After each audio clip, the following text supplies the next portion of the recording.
it is. That's the start of the new chicken coop. All built off natural timbers that we got here, scrap wood. But I'm not paying for wood at the price of wood right now.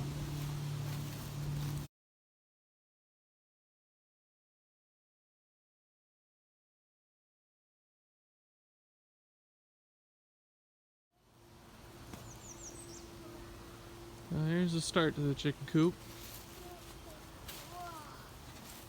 Metal roof, metal inside so we can easily spray it out. I'm gonna have a crack right over there so it'll just flood out onto the ground, and should be nice. We'll do wood insides.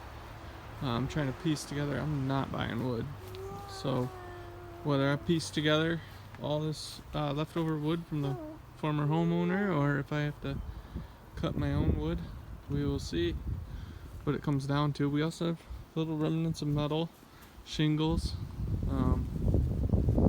Yeah.